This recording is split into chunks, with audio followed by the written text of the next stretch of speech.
আমি ভাই এমন বাংলায় বসবাস করি যেখানে বাংলার ইতিহাস সম্পর্কিত সিনেমা এলে সেটা সিনেমা হলে ব্যান করিয়ে দেওয়া হয়। না না না, আমি সেটা বলছি না যে বাংলা খারাপ।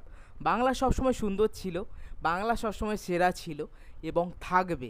আমি ভাই দোষী বলছি সেই সমস্ত মানুষদের যারা এর পেছনে দায়ী। কিছু উচ্চপদস্থ মানুষ রয়েছে যারা এই সিনেমাটাকে আমাদের বাংলায় চলতে বাধা দিল।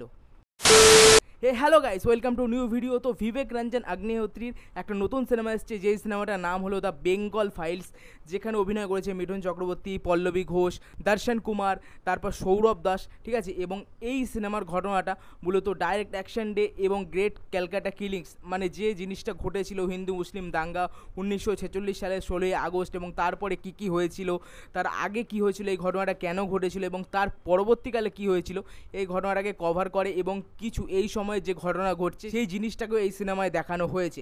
তো এর থেকে বেশি কিছু জানতে হলে তোমাদের এই সিনেমাটা দেখতে হবে। কিন্তু কিভাবে দেখবে? বাংলায় তো সিনেমাটা ব্যান করিয়ে দেওয়া হয়েছে, দেখতে হলেও তোমাদের ডাউনলোড করে দেখতে হবে। তো তোমরা ওটা খুঁজে নিও নিজেদের মতো। তো আমি রিসেন্টলি দ্য বেঙ্গল ফাইলস দেখলাম, তো সিনেমাটা কেমন লাগলো দেখো। যেই জিনিসটা দেখানো হয়েছে সিনেমায়, এটা পুরোপুরি সত্যি না মিথ্যে, বা সিনেমাটা কী নিয়ে, যখন সিনেমাটা দেখতে বসবে অবশ্যই কিছুটা জেনে নিয়ে তারপরে সিনেমাটা দেখতে বসো। এবং সিনেমাতে যে পুরোপুরি যে সত্যি দেখানো হচ্ছে, সমস্ত ঘটনা সঠিক, এটা তোমাদের ওপর নির্ভর করছে। তোমরা ভালোভাবে ইতিহাসটা জানো, তারপর সিনেমাটা দেখো, ঠিক আছে। তারপরে তোমরা সিনেমাটা বুঝতে পারবে, তোমাদের সিনেমাটা ভালো লাগবে।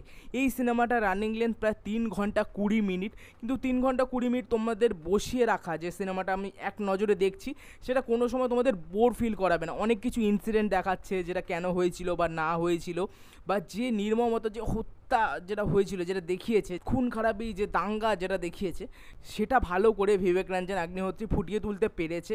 এবং এই সিনেমায় সবার পারফরমেন্স, বিশেষ করে সৌরভ দাসের যে গোপাল পাঠা চরিত্রে যে সৌরভ দাস প্লে করেছে, অসাধারণ অসাধারণ। তার একটা ছোট্ট জায়গা রয়েছে, একটা স্পিচ দিচ্ছে, ওই জায়গাটা জাস্ট সুপার, মানে গুজবাম্পস এসে যাবে, মানে তোমাদের মধ্যে একটা আলাদাই এনার্জি ফিল হবে যেখানে সৌরভ দাস ডায়লগটা দিচ্ছে গোপাল পাঠার চরিত্রে। এরপরে তোমার মিঠুন চক্রবর্তী, তার যে ক্যারেক্টারটা যেভাবে লেখা হয়েছে এবং তিনি যেভাবে অভিনয় করেছেন এই বয়সে দাঁড়িয়ে, just hats off. Mithun Chakraborty just ফাটিয়ে দিয়েছে। তারপরে আসে পল্লবী ঘোষ, তার ভাই পারফরমেন্স সুপার, ভাই ঘ্যামা লেগেছে। মানে তার যে একটা মানে ঘটনা ঘটেছে, ঠিক আছে, অতীতে একটা ঘটনা ঘটেছে এবং সে একটা শকে রয়েছে, সে একটা ট্রমায় রয়েছে, সেই জিনিসটা তোমরা ফিল করবে, ঠিক আছে। এরপর আসে শাশ্বত চক্রবর্তী। শাশ্বত চক্রবর্তীর ক্যারেক্টারটা প্রথমে যেভাবে অভিনয় করছিল মনে হচ্ছিল খুব ন্যাকা ন্যাকা লাগছে, কিন্তু ধীরে ধীরে তার ক্যারেক্টারটা যেভাবে বদলায়, তোমরা জাস্ট ফ্যান হয়ে যাবে শাশ্বত চক্রবর্তীর, এবং তোমরা তাকে হেট করবে, মনে হবে এই মালটাকে মার মার। এবং ভাই লাস্টে যা হচ্ছে সেটা তোমাদের খুব ভালো লাগবে। এরপরে রয়েছে ভাই দর্শন কুমার, তার পারফরমেন্স আমার খুব ভালো লেগেছে এবং বেশিরভাগ স্ক্রিন জুড়ে সেই রয়েছে। এবং সে যেভাবে অভিনয় করেছে তাকে তোমরা ফিল করতে পারবে, নিজেদের দিক থেকে ফিল করতে পারবে। এবং যে সমস্ত ঘটনা দেখিয়েছে সেটা তোমাদের মানে হারিম করে দেবে, মানে মানে একটা ডিস্টার্ব হয় না, ডিস্টার্ব হয়ে যাবে। এবং বিবেক রঞ্জন অগ্নিহোত্রী এর আগে তাসকিন ফাইলস, তারপর তোমার কাশ্মীর ফাইলস বানিয়েছে, যেটা খুবই চলেছিল সিনেমাটা, ঠিক আছে, এবং লোকে প্রশংসাও করেছিল।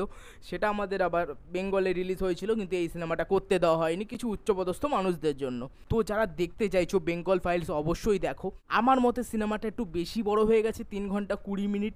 এটা অনেক কিছু ছোটো ছোটো জিনিস বাদ দিয়ে এই সিনেমাটা মোটামুটি 2 ঘন্টা 50 মিনিটের কাছাকাছি আনতে পারলে সিনেমাটা ভালো হতো। কিছু কিছু জায়গায় সিনেমাটা ল্যাক করে, কিন্তু তোমাদের অ্যাটেনশনটা কখনো যে তোমাদের ছেড়ে চলে যাচ্ছে এমন নয়, সিনেমাটা ঠিকঠাক লাগবে। এবং আমি তোমাদের আরেকবারও বলছি, সব ঘটনা সঠিক এটা নাও হতে পারে। তোমরা নিজেরা স্টাডি করে বা যদি জেনে থাকো বা যদি নাও জেনে থাকো, তোমরা গ্রেট ক্যালকাটা কিলিংস, আজকাল চ্যাট জিপিটি আছে, গুগল আছে, ওখানে সার্চ করে নাও, তারপর সিনেমাটা দেখো।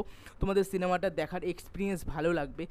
এবং আমাদের যে ইতিহাস, যে কষ্টদায়ক ইতিহাস যেটা সিনেমায় দেখানো হয়েছে, সেটাই আমরা ভাই নিজেরা সিনেমা হলে গিয়ে দেখতে পাচ্ছি না। আমাদের ইতিহাস এত কষ্টদায়ক ইতিহাস। তো যারা দ্য বেঙ্গল ফাইলস দেখতে চাইছো অবশ্যই গিয়ে সিনেমাটা দেখো, ঠিক আছে। এবং তোমাদের কেমন লেগেছে আমাকে নিশ্চয়ই কমেন্ট করে জানিও। আমার তরফ থেকে আমি মোটামুটি 5-এ 3 দেবো, ঠিক আছে। এবং তোমাদের কেমন লেগেছে নিশ্চয়ই কমেন্ট করে জানিও। আর ভিডিওটা ভালো লাগলে লাইক করো, কমেন্ট করো, আর চ্যানেলটাকে অবশ্যই সাবস্ক্রাইব করে দিও। টাটা।